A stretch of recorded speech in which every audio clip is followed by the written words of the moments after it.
लब्बैक या रसूल अल्लाह, लब्बैक या हबीब अल्लाह, लब्बैक या रसूल अल्लाह। नीचे गए, लब्बैक या रसूल अल्लाह, लब्बैक या रसूल अल्लाह। ईश्वर का नाम रख दो हक महापंचायत। इसलिए मैं अपने उलमा से विनती करके कहूंगा, लड़ाई बंदी दो कानून तो बनाना पड़ेगा,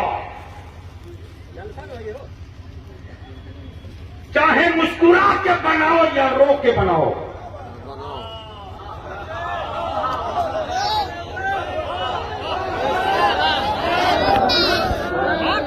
दो कानून तो बनाना पड़ेगा, चाहे मुस्कुरा के बनाओ या रो के, वरना हुकूमत कहीं की वो सुन ले। अब तक राजनीतिक वर्करों का आंदोलन देखा है, मुस्तफा के बारिश का आंदोलन नहीं देखा है।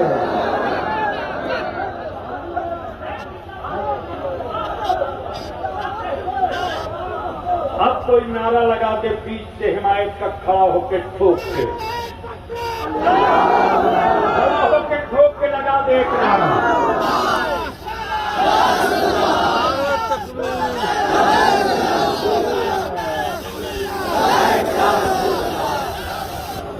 भैया भी कैसा लिख लो, चाहे बड़ा हो लिख लो, कायदे से लिख लो। मैं जानता हूं जी कि तुम्हारे सत्ता की औकात तुम्हारी अपनी बिरादरी के वोट पे नहीं, मुसलमानों पे टिकी है, और हमें भी फख्र है इस पर। अरे मेरी कौम ने तो जात और बिरादरी नहीं देखा, सेकुलरिज्म के नाम पर मेरे अच्छे अच्छे बेटों को इसने दफन कर दिया, ताकि मुल्क में कॉम्युनलिज्म का दर्द कोई सेहतमंद न हो।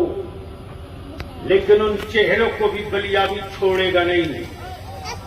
हाँ, इतना जरूर कहूंगा कि हमारी मस्जिदें जमीन किसी की हड़पी हुई जमीन पर नहीं बनी है, हमारे मदरसे हुकूमत के पैसों से नहीं बने हैं, और हमारे अइम्मा की तनख्वाह कोई सरकारी खजाने से नहीं मिलता है। इसलिए जमीन मेरी, तामीर मेरी, ईंट मेरी, पत्थर मेरे, मिट्टी मेरी, और उस पर अगर कोई सत्ता का दलाल बुलडोजर लेकर आएगा तो उन बुलडोजरों का पल्ला ईंटों से बाद में पड़ेगा, आलिमों की छाती से पहले पड़ेगा। इसलिए जुब्बा फाड़ लो।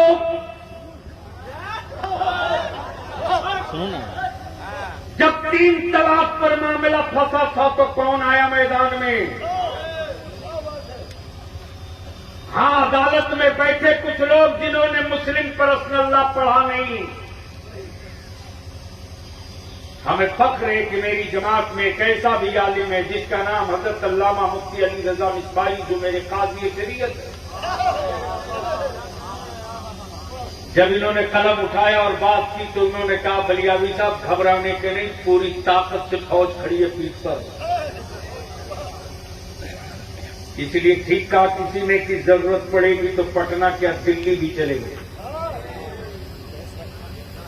और बलियावी ने तो एक बार नहीं, ये अनेकों बार कहा है कि मुसलमान के बच्चों को फौज में जगह तो दो मेरे भाई। लेकिन मालूम है मेरे अजीज, उर्दू में शेर सुनाया जाता है मोहल्ले में हमारे, लेकिन पार्लियामेंट में, लोकसभा में, विधानसभा में, विधान परिषद में उर्दू में शेर सुनाते हैं। लेकिन उर्दू को कत्ल करने के लिए पानी पी पी करके तलवार पे धार भी वही चढ़ाते हैं। उर्दू भारत की आजादी की जबान है। ये उर्दू जबान थी जिसमें अल्लामा फजल हक खैराबादी ने अंग्रेजों के खिलाफ जिहाद का फतवा दिया था, वो उर्दू है। लेकिन आज उर्दू दम तोड़ रही है। उर्दू असातिज़ा की बहाली की बात करो तो लोग मुझे बंदर छुछुंदर दिखाते। सत्ता में मेरे बेटों की हिस्सेदारी की बात हो तो मुझे लोग आंखें लाल करके डराते। जबकि सच ये है कि उनकी अपनी बिरादरी का वोट उनके साथ नहीं है और हमारी ही औलादों के वोट पर सत्ता में बने हम ही को आंख दिखाते। इसलिए हिसाब तो इदारे शरिया मांगेगा। हाँ, मैंने तो साफ कहा कि सुनो और आप भी मत करना। अपनी औलादों को बुज़दिल और कायर मत बनाना, डरना मत। जो कौमें जाहिल होती है वो कौमें डरती है, जो कौमें अनपढ़ होती है वो कौमें डरती है, जो समाज जाहिल होता है वो समाज डरता है, जो समाज भारत का संविधान पढ़ चुका है वो कभी डरेगा नहीं। इसलिए हम अपने असातिज़ा से भी गुजारिश करेंगे कि मदारिस में भारत के आईन, दस्तूर हिंद, दस्तूर एसासी का वो हिस्सा पढ़ा दिया जाए ताकि मदरसे का बटफारिग जब सर पे अमामा टोपी डाल बात करे और कहे कि भारत का संविधान तू ही नहीं मैं भी जानता हूं।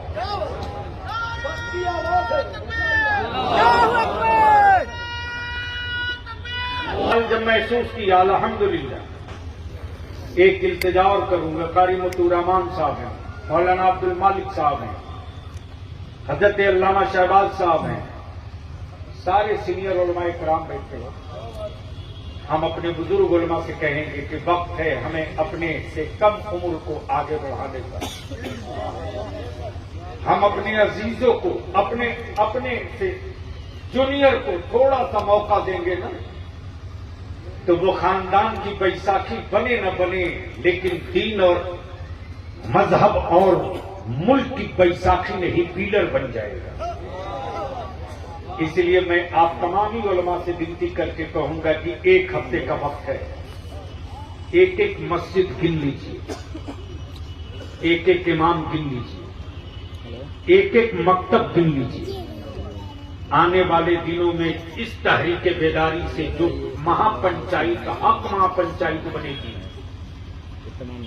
कोशिश है कि रमजान से पहले उसकी पूरी शबीह ठीक कर दें ताकि आने वाले दिनों में अगर 10 घर 20 घर का कोई टोला भी बचा हो और वहां का हमारे लोग गरीब हों, मजदूर हों, बच्चे को पढ़ा ना पाते हों, उस गांव में भी हम मकतब डाल करके बच्चों के पढ़ाने का इंतजाम इसी पंचायत के थ्रू कर सकें। इसी के साथ